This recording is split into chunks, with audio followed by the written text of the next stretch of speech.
I normally start with the refuge and bodhicitta prayer. I'm not sure all the teachers do it, but I do it because we're in a Buddhist centre, so it's a Buddhist practice, and it's all of the practices, all of the prayers. It might all seem weird and wacky, and there's chanting of mantras and all sorts going on, and there's all these images and stuff, but all of it is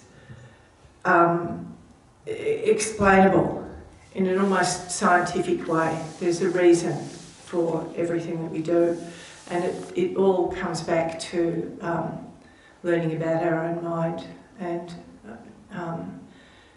so everything that we do sort of, you can ask questions. I also thought tonight I would be happy if people actually had a question. You could put your hand up. It's not something that you would do with the lamas. You would never interrupt someone teaching, and it's only because I'm saying that maybe it's okay. I know for beginners you have a lot of questions, and I will open it up to questions at the end as well. But if anyone has anything pressing that they'd like to say, I'm quite open to that. But you would never do that in a teaching. And often the lamas will open it up to questions. They'll say any questions at the end of the teaching. And then sometimes they don't, so you kind of just leave it. And the answers are in the teachings. I've found over the years that you actually do get your answers eventually. But for beginners it's really important, I think, to ask questions and discuss what we're talking about. You don't have to accept what we're saying either, that's totally fine. But just take what's helpful. So I'll start with we call it refuge and bodhicitta. So we go for refuge because the Buddha, you have the Buddha, what we call the Buddha, the Dharma and the Sangha. The Buddha looked into his own mind, trained his mind with incredible focus through many, many years of meditation, and saw the clarity in his own mind and understood that it gives you a sense of freedom. When you sort of shut down from the external world and go inwards, there's enormous power there, and we're not usually tapping into that. We don't sort of know about it, and the Buddha discovered it and took it to the extreme and completely freed himself, and that's called enlightenment. So the Buddha became enlightened, then he taught other people to do it. So all of the teachings have come down from the Buddha, and through in this tradition, not in every tradition, but in this tradition there are other practitioners that have reached enlightenment and have taught, and so there are books and scriptures from these practitioners. So that's the Mahayana tradition, has this lineage of teachers who have become enlightened and teach, and their teachings have been written down. And then there's the Hinayana, who don't follow the what do you call them? The ones that we refer to as masters throughout the ages, but only refer to the Buddha, and that's fine. And the Buddha's teachings are the sutras. You would have heard of the sutras. That's the Buddha's teachings. And so both the Mahayana and Hinayana use the Buddha's teachings as their take-off point. And so that's what we refer to as the Dharma, is the teachings. And then the Sangha are the people who teach it to us. And they're generally people who have had a lot of experience and a lot of probably deep realizations in their own minds that they can actually teach. And it's usually the lamas. And we also refer to Sangha, anyone in robes, but they're not necessarily highly realised sort of people, but that's okay. But so it's the Buddha, the Dharma and the Sangha, and so it's sort of like the analogy they make is the doctor, the medicine and the nurses. So the doctor prescribes, identifies the illness and prescribes the medicine, which here is the Dharma. The illness is our own minds, the trouble that we have in our own minds and what we're doing wrong that is causing us to be not happy. So the Dharma is the medicine, and then the Sangha are sort of like the nurses who administer the medicine. Right, so I'll say this refuge prayer. There's a lot more in the refuge prayer, and Geshe Doga, who is our long-time resident teacher here, he's been teaching here for over 40 years, is it? Yeah. Which is pretty unusual. There's no other centre in the world where a teacher has stayed for this long, so we must have done something right for him to keep teaching us. I forget what I was going to say about him. That's what happens. I've got the gift as a gab. I just rambling.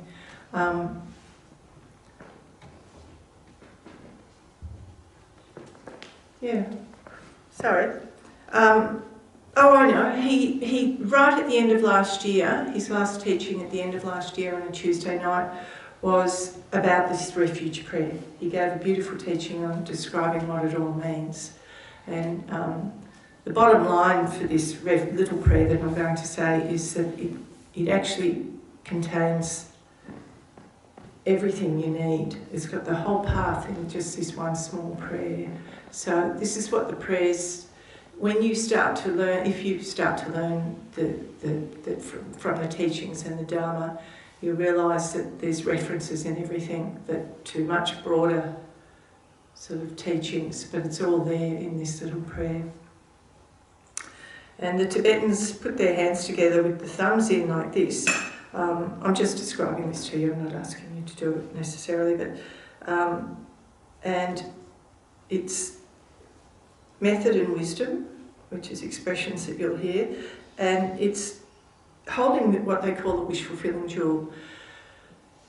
We're doing this because we ourselves are unhappy, unsatisfied. You know, life just keeps coming left field, and you wonder what the hell's going on. And so, you know, you learn meditation and you sort of work with your mind, and it starts to work, and it's you know, for me it's been a really helpful thing in my life. But you also realise that because it's helped me, I can see other people struggling, and you sort of think, well, it'd be really nice. You could see, you have moments of thinking, well, if you kind of knew what I knew, you'd be able to deal with whatever that is, because I have, and it helped me. And it's not necessarily, you know, going to help you, but I can look from a perspective now where it's been really good for my life, and I sort of think it would be really nice if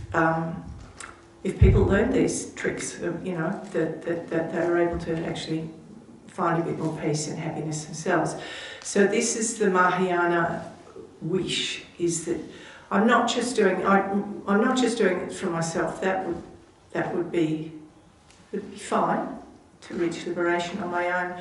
But when you see so many suffering beings that are equal to yourself, deserving happiness, the only way that you can actually really help them is to become enlightened. So this is this sort of wish-fulfilling jewel that may I become better, may I become enlightened, in order that I can then find the means and ways of helping other beings.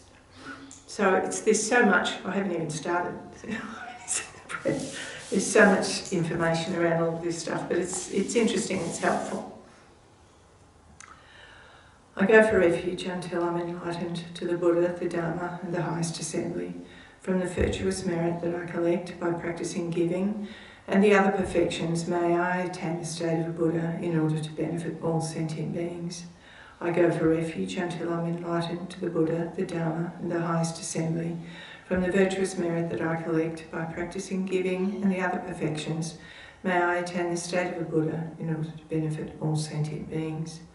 I go for refuge until I'm enlightened to the Buddha, the Dharma, and the highest assembly, from the virtuous merit that I collect by practicing giving and the other perfections. May I attain the state of a Buddha in order to benefit all sentient beings. So So it's a meditation in itself, really. We might just start with a bit of breathing meditation. So I'll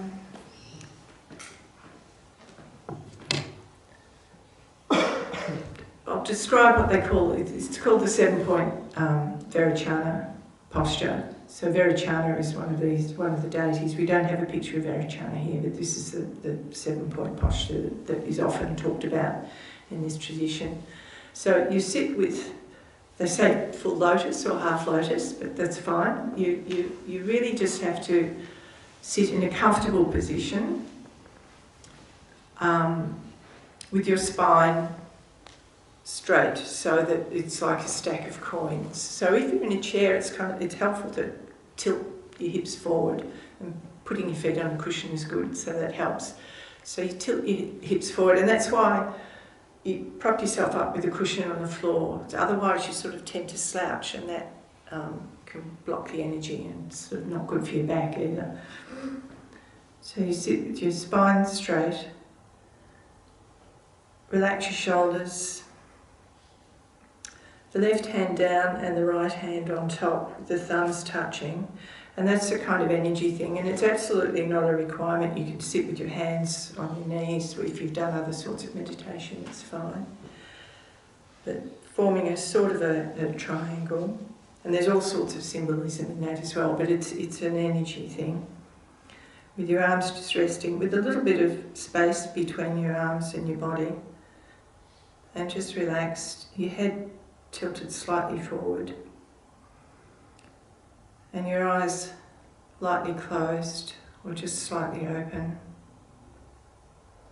and then the tip of the tongue, the lips and the teeth just gently closed, almost parted, and then the tip of the tongue at the top of, behind the top teeth, the palate at the top, and that just helps relax. And just bring your mind inwards, letting go, just letting go, focusing inwards. And we'll try and focus on the breath, just the coming and going of the breath. And you can do this with your mind, just following the breath inwards, and then the out breath. And any thoughts,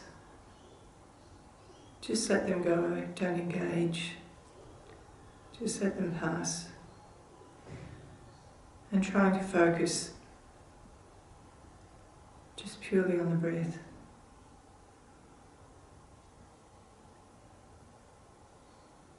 And you can help your focus by counting, breathing in and out as 1. Maybe counting to 3 or 7 or 21. And if you lose the breath, just bring yourself back and start at 1 again.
just bring yourself back to your body, aware of any pressure points, your legs, your buttocks, your hands.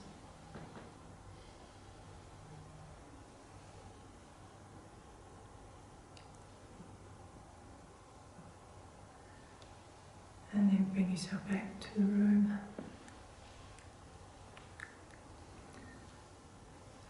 So I think the first thing that people really notice when we try to do this meditation is how difficult it is, because our minds are constantly racing. I've got people smiling at me. It's just. And especially when you start, you sort of think, oh, this is too hard, my mind's going all over the place. But that's actually a really good step to actually notice what's going on with your mind. That we're not usually aware of how busy we are. And that when you start to meditate, you become much more aware of how you're easily distracted. The other thing that can happen in meditation is that it's almost a physical feeling when you first bring your mind inwards. And it can be just quite relaxing that in itself, and you can tend to fall to sleep. It can be actually really such a nice thing that you're not really usually doing, and it can actually relax you, and you tend to sort of get really drowsy and fall to sleep. So that's not good either. It can help you. I try to meditate when I'm going to sleep, and it actually has been, it's like counting sheep, I suppose. You're sort of focusing on something else, and it takes your mind off the worries or just the chatter. So to bring yourself to something that can stop the chatter for a while, your whole body just relaxes, everything relaxes. So that's one of the great benefits of meditation. But it takes a lot of effort when you first start, and it takes consistency too. It's something that you need to do sort of on a consistent basis to really start to be aware of the benefits. So just a few minutes even each day is really good. And just that breathing meditation of bringing your mind inwards and just trying to focus on the breath and the counting of the breath. And any thoughts that come up, even if they're important, you can just let them go and say, I'll visit that later. Just let it go, come back to the breath. And that's, you have an object that you're meditating on, and it's the breath. And then there's all sorts of meditations like this. We have meditations for each of these different images. And so there's many different sorts of meditation. But there's generally two. One is what we call stabilising meditation, which is meditating on an object, such as the breath, or an image. And then there's analytical meditation, which is listening to the teachings and then analysing something that you've heard in the teachings, kind of really going over and over it in your mind and analysing. And there's actually, there's prescribed meditations. And the major one is analysing how things actually exist. So that you go in and you sort of look very closely at phenomena and at the self, how the self exists. And that's in a very analytical way. The Dalai Lama says two things. He says, my religion is simple, my religion is kindness. And that's the beginning, that's the basis of everything. And then he also says that Buddhism is a science more than a religion. It's very analytical and open to questioning, super open to questioning, because if it doesn't make sense, it's not going to work. So you need to question and you need to make sense of it in your own heart. But you can never talk about this stuff without talking about kindness and compassion. And it's interesting, I've heard something, Australia Day. I was thinking Invasion Day. It was only Australia Day when they do the citizens thing, and the Governor General spoke and the Prime Minister, and they all used the words kindness and compassion as qualities that we want for our country. So I was impressed with that. Not that I'm so into Australia Day that I wave the flag or anything, but I just stumbled on it on the ABC that morning and watched as they introduced all these different people from different cultures. It was quite lovely, actually. And then they said all this stuff. They talk about these are qualities that we want for our country, especially in these times. And so in that refuge prayer, when they talk about practicing generosity and the other perfections, generosity is a fundamental practice for you to start working on your mind. And the whole idea of being generous is in that moment, you're not thinking of yourself, you're thinking of the other. And when you let go of I, me, I want, it feels good to just let go of that, because we're constantly struggling to kind of get happy in various different ways. And when you can just let that go, that's a great relief. So the practice of generosity is fundamental to learning how to let go of our own needs by thinking of the needs of others, whether it's, it doesn't have to be financial, it can be food, or it can be just lending an ear. I mean, you might be a bit strapped for time, but you do something nice for someone, and just giving in many ways is being selfless, and in that moment you're not thinking of yourself.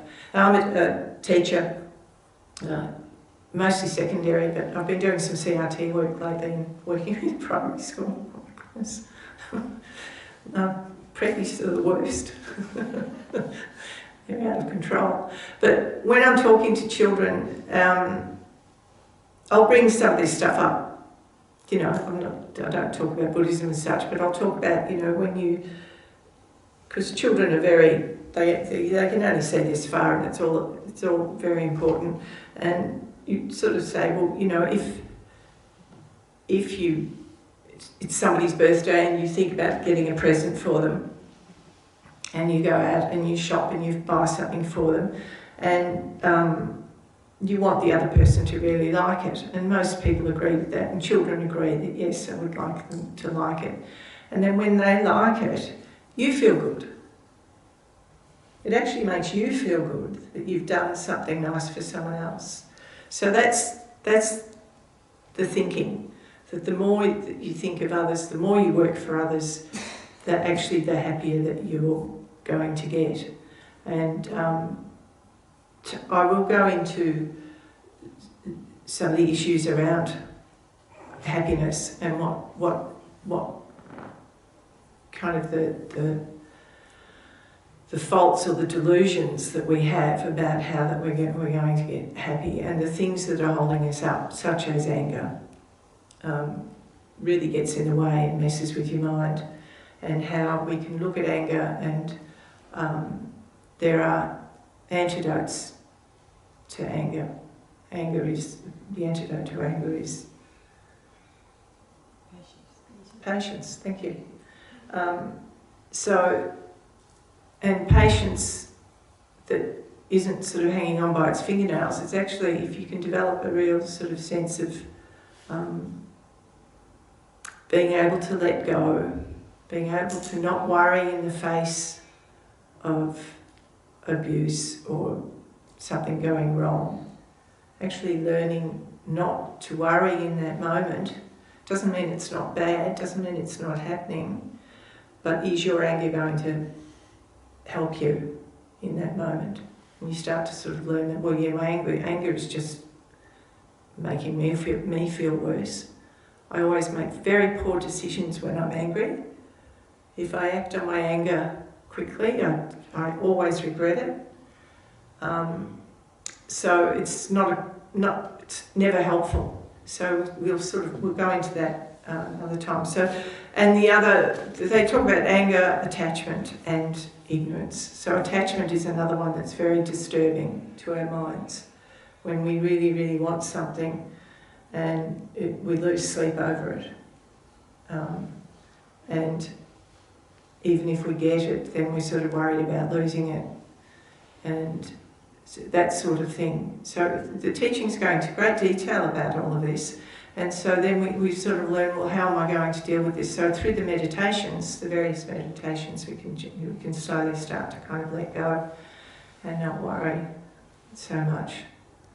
And it's really cool to sort of just not quite stress as much. Don't take the bait every time. Or don't worry so much when something doesn't work out that we want. And it would be really nice. I was saying to a friend of mine, she sort of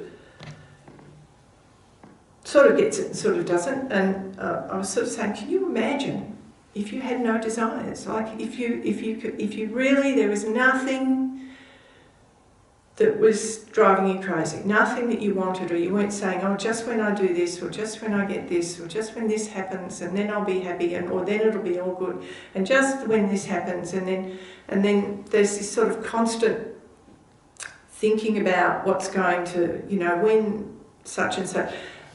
Imagine if you weren't doing that, and it's not nothing.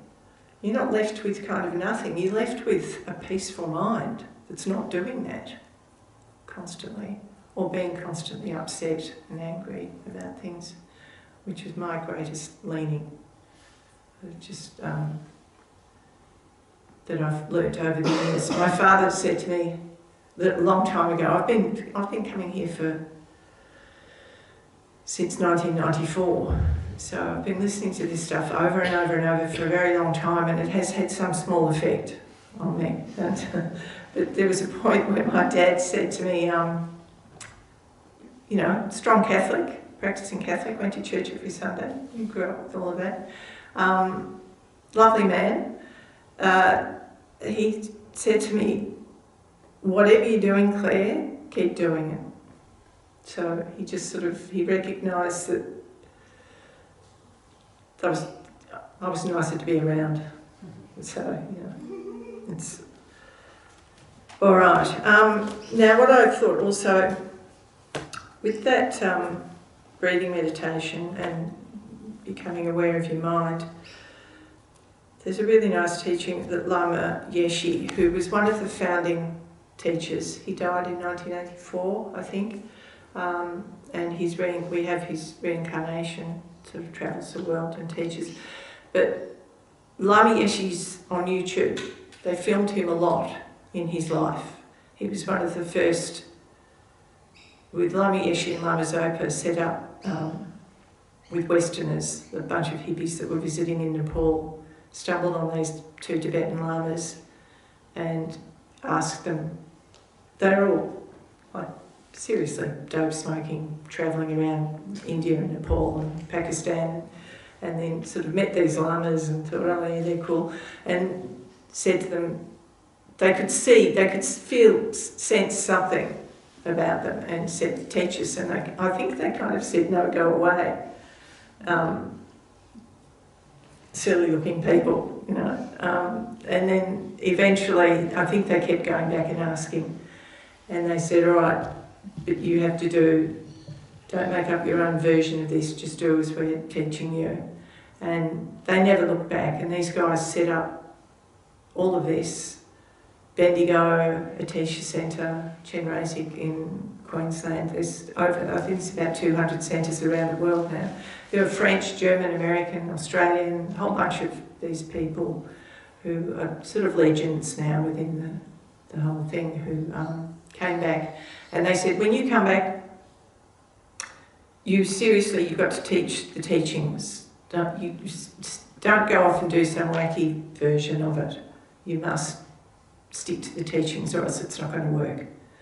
And so you have to be, that's the other thing they say, you have to be very careful about where you get your teachings from, who teaches you. You look into them and make sure they're not just, doing it for their own ego or for money or something. Be very careful about who you follow.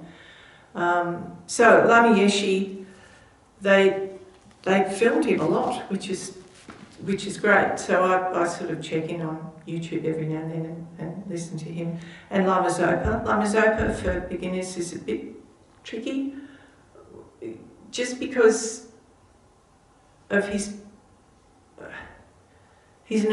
was an amazing teacher, and but he kind of, his delivery can sometimes be difficult for people, because I've said, oh, look at Lama Zopa, and then he might take a very long time to say something. So if you're new to this, you'd be sitting there going, well, you know, and then, but when you sort of met him and heard his teachings and stuff, you sort of realise that he's worth sticking with, worth listening to. Lama Yeshe learnt English fluently and used hippie English. He was a very funny man, so I recommend checking him out on YouTube. He's great. Anyway, so this was him talking about the nature of the mind. So Buddhism really is a study of the mind. And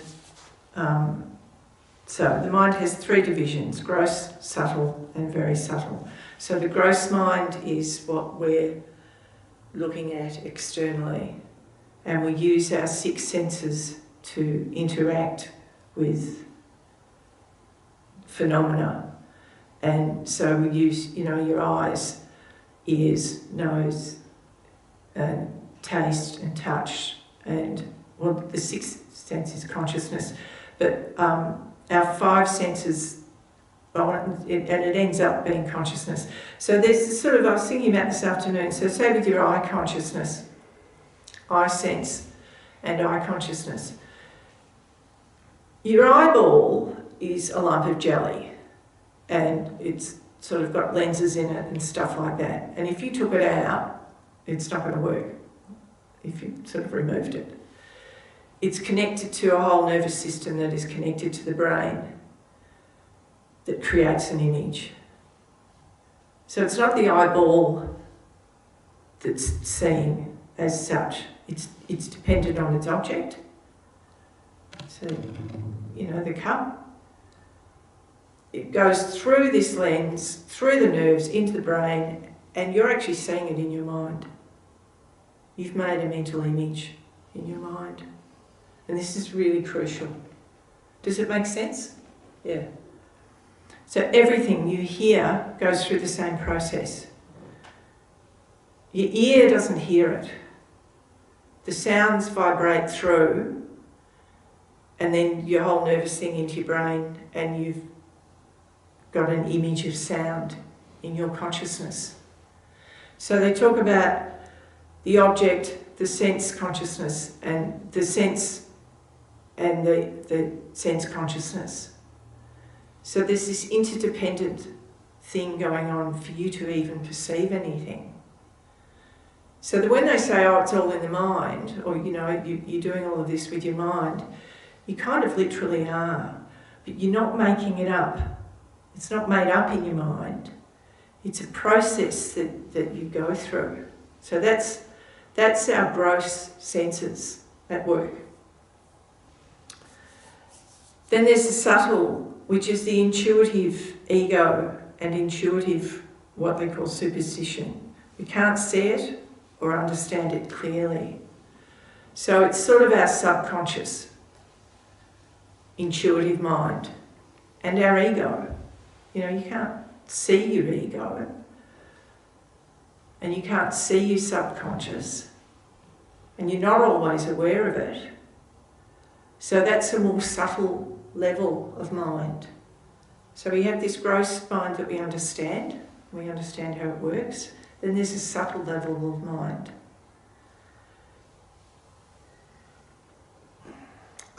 And then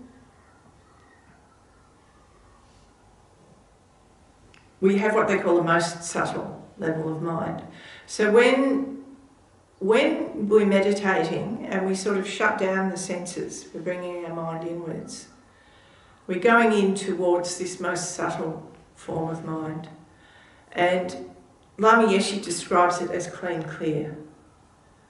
So that the nature of the mind is, how Lama Yeshe says, is clean clear. It's formless, there's no form to it, and it's colourless. It's a clean, clear space, and it reflects all experience. And that's what they call, that's the nature of our mind. And that's what makes it possible to become enlightened, actually. And so then he goes on to describe through meditation and what they call Buddhist Tantra. And Tantra is sort of meditating on images and going through a process of you know, you might be chanting or something, but just meditating on an image. You've removed yourself from the gross world to these images. All of these images represent states of mind. They're not, there's sort of this level of, yes, they're actual people, but mostly they're representing states of mind. Chenrezig is the Buddha of compassion. So over here we have a meditation where you just meditate on that image, and that image filling you with light. And because of the very specific way that Chenrezig is holding his hands, the whole thing of the image, it is an image of compassion. So by meditating on that, you're imprinting compassion into your mind and meditating on the mantra. So that's, and you're completely removing yourself from this sort of gross state, and it's taking you to a sort of deeper state of consciousness and understanding.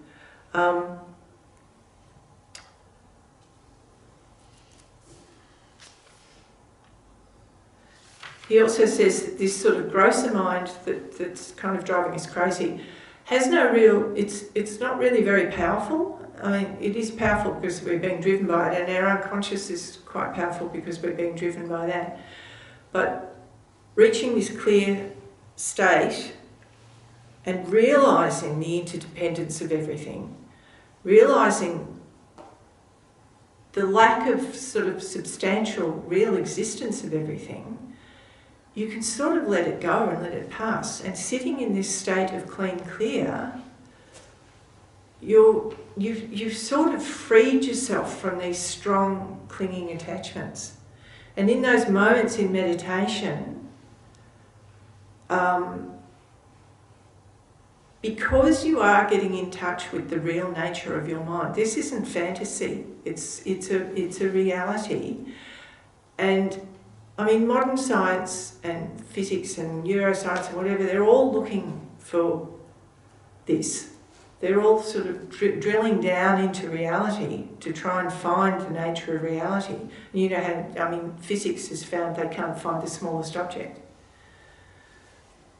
So it's that sort of thing that you can't, it's just making sense. There's nothing to grasp onto as such. And this state of mind is very real and very, very powerful. And so then you have to do a lot of practice in meditation to learn to have the power to hold that, because now we're easily distracted. It's very hard to hold on to one object with your mind.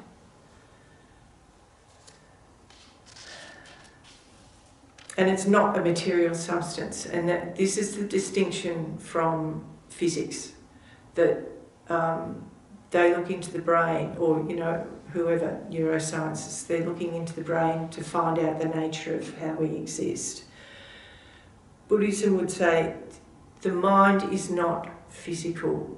You can't find it in the sperm and the egg that created you.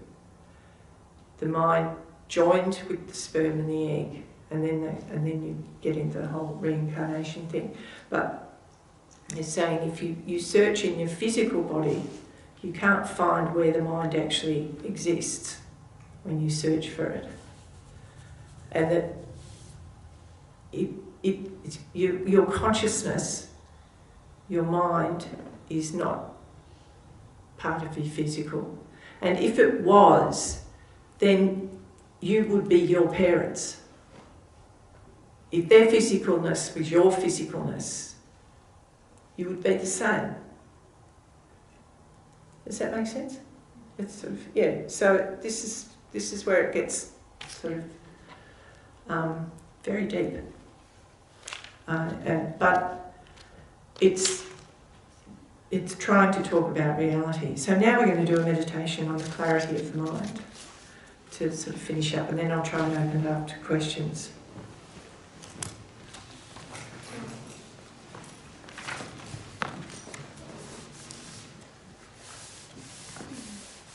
The other thing about this is your mind is not physical, and it's not static. It's not permanent.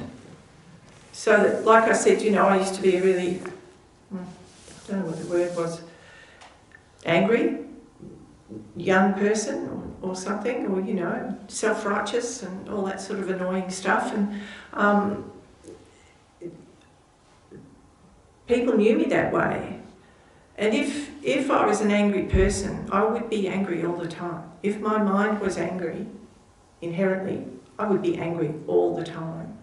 And I would never have fun. I would never be happy or laugh or anything.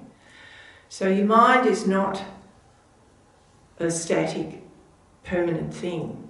It's interdependent on everything else that's going on around it, is what causes us to think the way we do. And people say, oh, I can't change, it's just the way I am. It's not true. It's just a bit of lazy thinking, I think.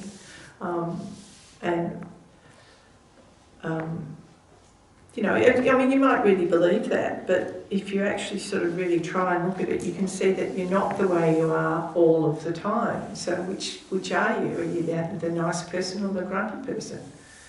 So you can't sort of pinpoint any permanent, independent moment that is you, because your mind is constantly interdependent with everything that's happening to it. And that means by putting in positive stuff, your mind is positive. The more you do it, the more you're in that state. And the more you can control your mind, the more you can do with it. So as the mind gets stronger, as you get better at focusing on these positive states of mind, everything opens up. Everything becomes a bit more positive. Everything is reflected a bit differently. It's like, if you're really, really unhappy, and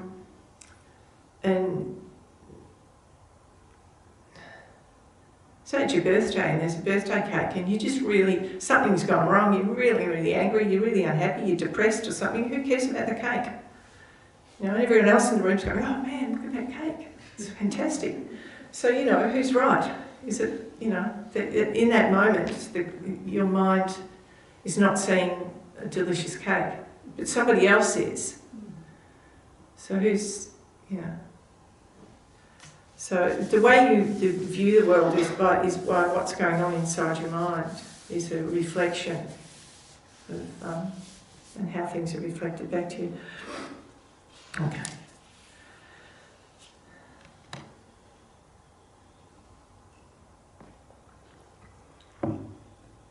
So we'll have a positive motivation for doing meditation. We'll just sit comfortably again.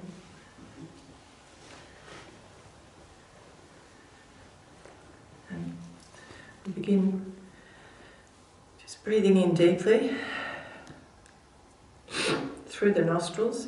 The other thing with breathing meditation is, and Geshe Doga's taught this, that to breathe quietly, to actually breathe so that you can't hear it. And that actually helps you to sort of focus in on it as well. So if you need to blow your nose, it's, I often have a runny nose and I have to sort of sort that out before I do this meditation. And the other thing is you can be sitting beside someone's going, so it can be difficult to meditate sometimes. But all the distractions can become part of the game. You know, once you start to actually be able to focus on this inner clarity, it doesn't matter. If you can get really, they call it single pointed concentration. It's very difficult to do, but with a lot of practice. So begin by breathing in deeply through the nostrils, bringing the air down to the stomach, holding it for a moment, and then exhaling slowly.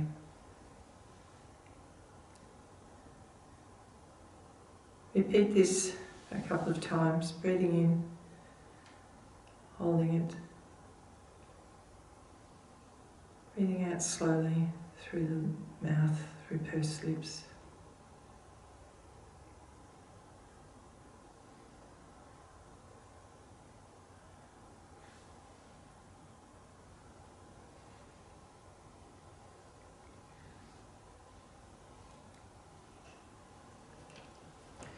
And then just breathing normally in and out. And observe the breathing without thinking, without conceptualizing. So just relaxing, breathing normally, but focusing on the breath.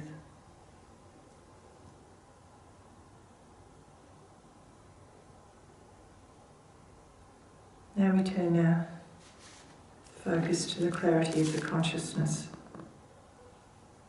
Your consciousness or mind is whatever you are experiencing at the moment.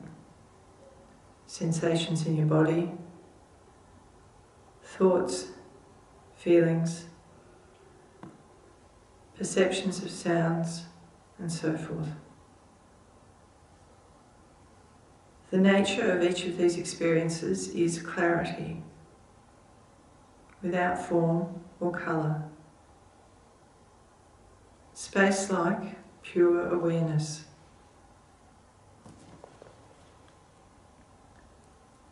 Focus your attention on this clear, pure nature of the mind.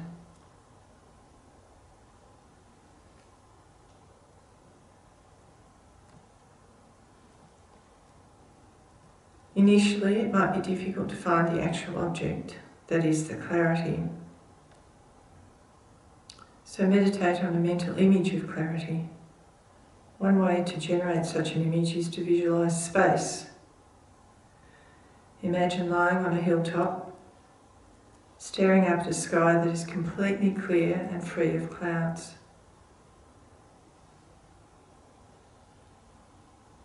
Concentrate on this vast, unobstructed emptiness.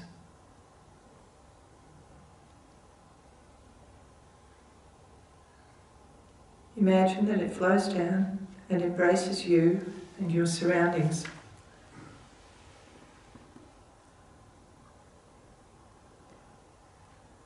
Everything becomes empty, like space.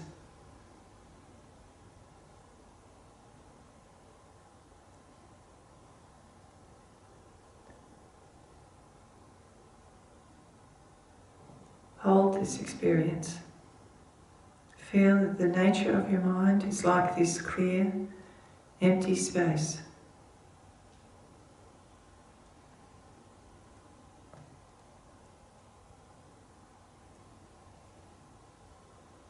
Thoughts and distractions will arise, but don't react to them. Neither follow them nor reject them. Remember that they are clear by nature, without substance. Simply watch them come and go, then return to the awareness of the mind's clarity.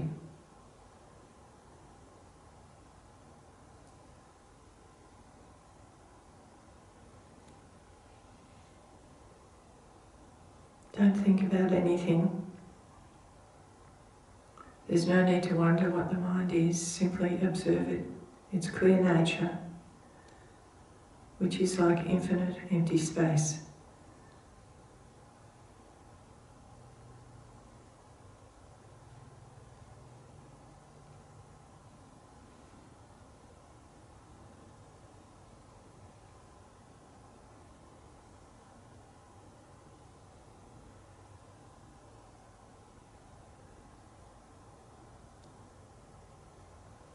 Just be natural. Meditation is simple and natural.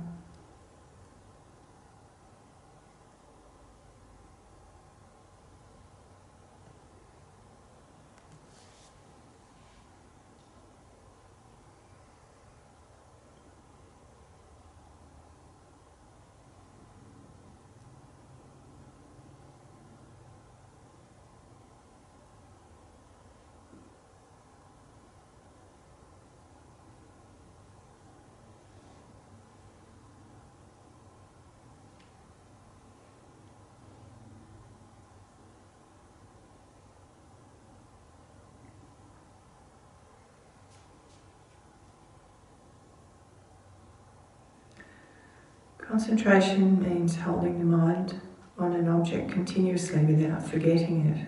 The automatic result of concentration is awareness, which is free of concepts. A light does not need to think, I am dispelling darkness. It simply illuminates. Awareness is an inner light that enables us to see things more clearly. It dispels the heaviness of how things appear to us, thus weakening our clinging or aversion to them.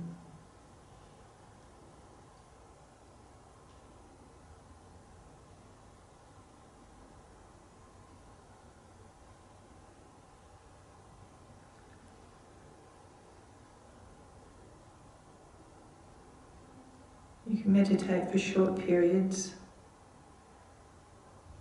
just a few minutes or 10 or 30 minutes, until your concentration has improved. Then you can sit for an hour or more, or as long as you can maintain strong awareness. If the meditation is going well, you will feel light and relaxed. So we conclude the meditation session by dedicating the positive energy created during the meditation to the happiness and welfare of everyone.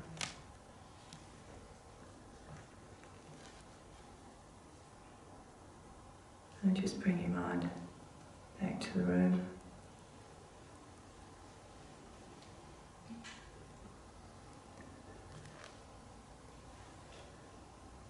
So it's also that things don't exist. So when you go into this space like awareness, you can still, you're aware that your body is sitting there, you're aware that your surroundings, but you're just not engaging with them. You just have this sort of clear space and an awareness. You're not going, oh my God, look at that crazy carpet. Or, you're not sort of judging or thinking about anything. And if you find yourself doing that, then you stop that and you just let it go. And you just have an awareness. Sometimes, with some of the lamas, with Geshe Doge especially, you'll notice he's just cool. He's sort of surrounded by all these people. He often sits out in the courtyard these days so that people can come and say hello or whatever. And people will be chatting or talking to him and stuff, and he doesn't say much. He's just sort of sitting there, and he's just a great presence. You can sit there and you don't have to talk. It's just lovely to be in his presence. So I think he's kind of in this state. I don't know. But I think he's just in this sort of state. This is someone who lost his country, lost his family. He's lost his peer group. A lot of his friends have passed away, but also he's just been to India, to the monastery. There's a big monastery in India that he came from after he left Tibet, and he's still got friends there, and he's got a house of monks that he actually looks after. So there's a place for him to stay, and they like to see him. But that's his people. It's a Tibetan community, and he's amazing. And he lives here with us. And he could just choose to go there. couldn't he? He's, you know, so, excuse me, but it's very, he's, you know, he's special. You're around these people and you can see that there's something special going on. He doesn't mind. I'm the one getting emotional. He's in this kind of really peaceful state that he can be there or he can be here, because he has that focus, he has that ability to just be in this state that's not making judgments or wanting anything, or, you know, very interesting. It's sort of great to have him here as an example of something, of how you can aspire to be a bit better. And you feel like you're a better person when you're around him, don't you, Carl?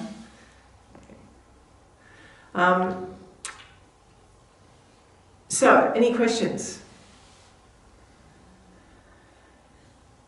Yes? I just had one, which comes from when you first started, actually. You said the prayer 3 times. Why is it said 3 times? Is it because of the Buddha, the Dharma, and then the Sangha? Yeah. Is that why it's done, or is there another reason? I think there could be many reasons, and that I'll just say for the camera the question of asking why we say the refuge prayer 3 times. And there are several prayers that will repeat over 3 times. And my first thought, and you said, is it because of the Buddha, the Dharma and the Sangha? And that could be part of it. They call them the triple gem. So there's 3 jewels. You'll hear 3 jewels or triple gem, and that's what it's referring to. My first thought was because we're working with our body, our speech and our mind. So your actions of body and your actions of speech are what we are needing to control, and actions of mind. You know, this is what we're trying to work with, our body, speech and mind. And then when I came in and did 3 prostrations, you'll see people, if you ever come on a Tuesday or Wednesday night, and first time, I often tell this story, first time I ever came to, I did Monday nights for 18 months or something before I ventured into one of the other teachings. You're quite welcome to come on a Tuesday or Wednesday night to the Lama's teachings. They're both really excellent. Geshe Losang teaches on Wednesdays. They're both really fun to listen to, really, really interesting. But I was standing there, I think it was a Tuesday night, and everyone just started prostrating, and I was like, you know, what are these people doing? And, you know, as a Westerner, it's very unusual to humble yourself like that. But there's a whole practice there. When you prostrate, your head down towards the ground, you visualise all your negativities, say black smoke or oil, or just coming out of you and disappearing into the ground. And as you stand up, you're blessed. And this is the symbolism, body, speech and mind. So from the Buddha's body, speech and mind, you have light rays come. Or you can just visualise light rays generally filling you as you stand up from prostrating. And we prostrate 3 times. And my first thought is it's because of your blessing your body, speech and mind. But any other thoughts? Anyone on that? Is that and that's kind of what I think. I don't take me as an authority on that. It's funny because you do these things, and I would have had these questions myself, and now I just sort of do them without. So it's interesting that you asked that question. I've been doing this for over 30 years, and I still don't have a clear answer for you. Yeah. Any other thoughts? Interesting that the purpose of the 3, because I mean, in Orthodox religion, when we do a cross, we do it 3 times as well. So it's on the religious side, we've got the 3 and the 3. Yeah. What is it behind the 3? Yeah. Yeah. Catholics do the 3 crosses? Or? Do you bless yourself 3 times? Oh, do you? Do you do it 3 times? Name of the Father, Son, Holy Ghost. Yeah. Father, Oh, yeah. Son, and Holy Ghost. Um, Yeah, it's interesting. Father, the Son, and the Holy Spirit. There's three. So, yeah. Yeah.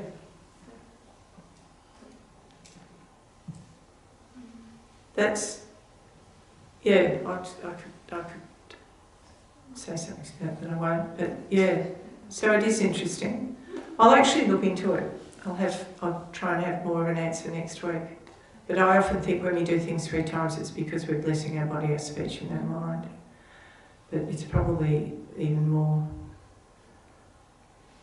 than that. Yeah. All right. I think I saw something on the table out there. You're welcome to go and have a cup of tea. And I don't think there's any more announcements. So thank you all.